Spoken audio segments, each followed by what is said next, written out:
Hi everyone, welcome back to church. We are continuing on in the Gospel of Matthew. I'm here with Katie Tracy. Hey guys! Katie, why don't you introduce yourself?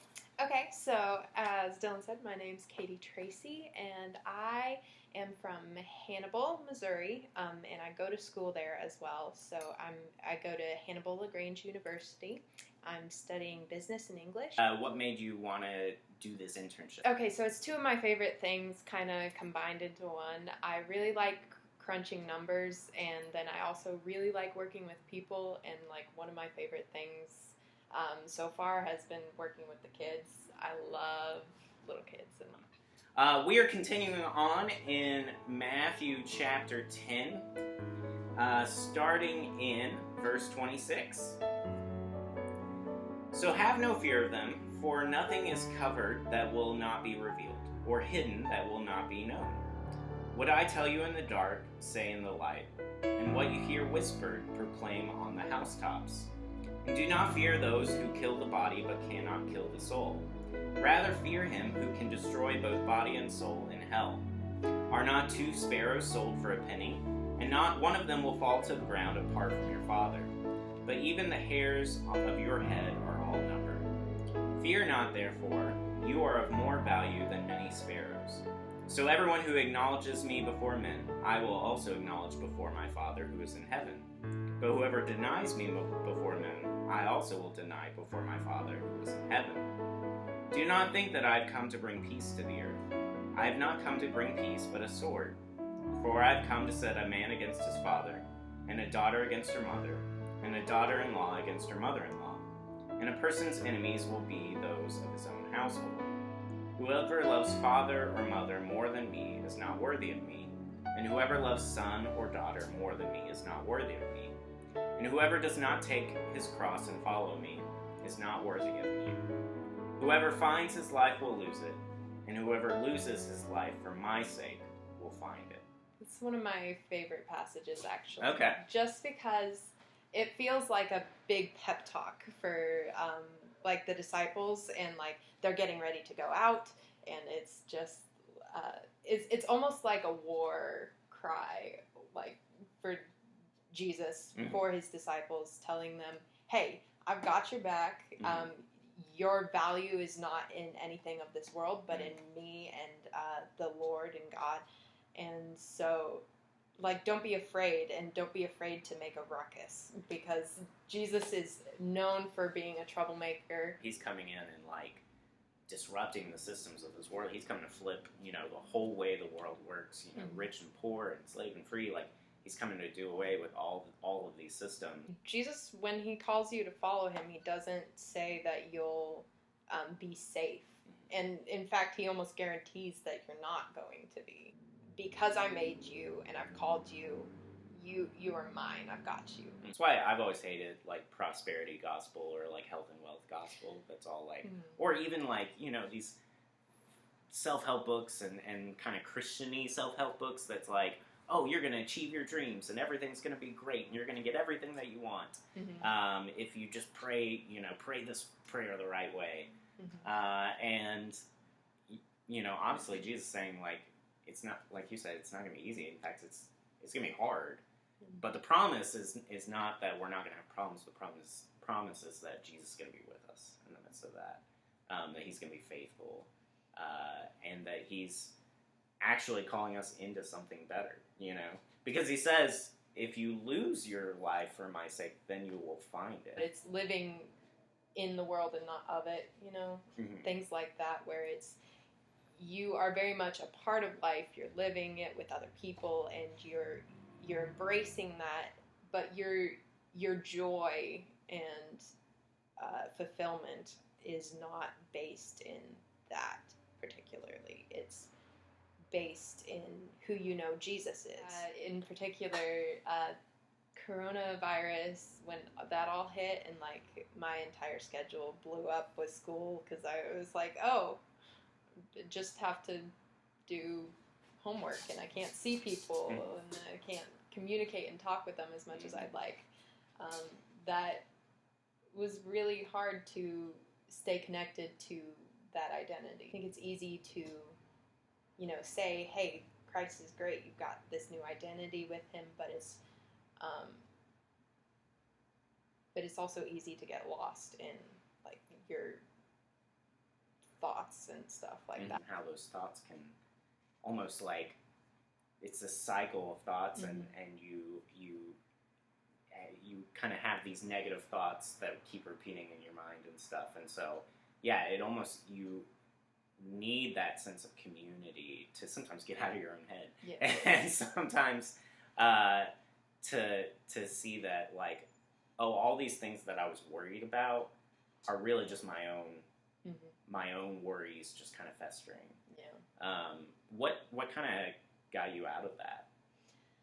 It really was just a lot of like patience and time. Like, okay, so I've dealt with depression like on and off regular, like semi-regularly. But I think some of the things that helped me get out of it is, like I said, spending time with people, and then really digging in and knowing like who God is. Reading the Psalms really helps me because it's almost like cathartic in that it brings there's like sadness in the Psalms, but there's also like hope and joy in knowing like God is still good and present and very much alive, you know. So it's not like a 5 steps to perfection, you know. It's just like that daily grind of trying to figure out, okay, so if God's who he says he is, then what does that mean to me? And having true joy in that. There's a place of sorrow and grief and anxiety that you see in the Psalms, but there is, and it doesn't shy away from that. You know, it doesn't pretend that it doesn't exist. Yeah. But it's saying this is real, but we do have a hope. You know. So Jesus ends with this whole thing of like dividing fathers and sons and daughters. It's okay to make a mess. Like you don't have to have everybody agree with you. You just have to proclaim what's true. And so I think proclaiming what's true is really what's behind that, you know, and sometimes proclaiming truth means you're going to upset some people because some people don't always believe in the truth. Felt called to be up here, and I truly believed that God is working, and so, and it's funny too because I had a couple different things that I was considering doing this summer, but I kept coming back to this place just because I believed like the heart of it was so good, just that constant pursuit of relationship, community, and like knowing God and who he is. I think that's one point with Micah 6 that's really strong. It's funny that the church focuses so much on family values, and we even have shows like Focus on the Family, and you know, and we have books and curriculum and lobbyists and super PACs that are all about the family. But Jesus doesn't really talk about the traditional family unit all that much, and when he does, it's a lot of verses like this where, you know, he's coming to divide families. And I don't necessarily think that Jesus is anti-family, but I do think he's trying to get our attention, and I think he's trying to like make a point, and he's trying to expand what our definition of family is. You know, because we humans are very tribal by nature. It's kind of how we were built, and for good reason, because, you know, the tribe, a long time ago, the tribe was what protected you from predators and from other tribes and from starvation, and so we want that place of protection, and we also, on a deeper sense, want a place of belonging. You know, and we want to be protected, and therefore we want to protect our own. So a lot of times, it becomes where our only priority is protecting our family. And so I think it's about kind of getting outside of ourselves and getting outside of those tribal instincts too. Being a Christian is just boldly proclaiming and living in the identity that God's given you. And it is joyful, and full of hope and truth. And Jesus kind of talks about that where he says, what I tell you in the dark, say in the light, what you hear whispered, proclaim on the housetops. There's definitely a theme in the Bible of whatever we're trying to keep hidden, whatever darkness we're trying to keep hidden, Jesus wants to shine a light on that, and a lot of it is because, we want to look like we've got it all together. We want to put on our happy church face. The best part of Christianity is that it's not about being strong. It's about Jesus meeting us in our weaknesses, in our struggles, and saying it's okay to be vulnerable and to let other people know that you have struggles. And that is, as Paul says, when we are weak, then we are strong. What is the price of 2 sparrows, 1 copper coin? But not a single sparrow can fall to the ground without your Father knowing it, and the very hairs on your head are all numbered. So don't be afraid.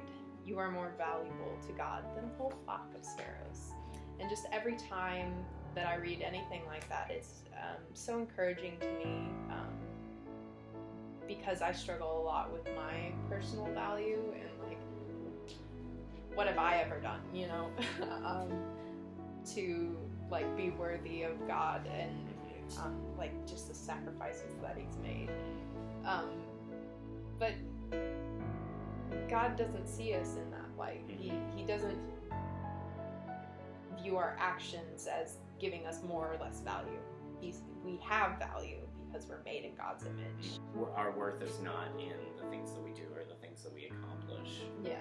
Which can be tough for us as humans who can be goal driven too. Yes. But that our worth is that we are a child of God. Well, thank you so much, Katie, for joining us this week. The Lord bless you and keep you. The Lord make His face shine upon you. The Lord look upon you with favor and give you peace. And we always end by saying God is good. All the time. And all the time. God is good. Have a great week.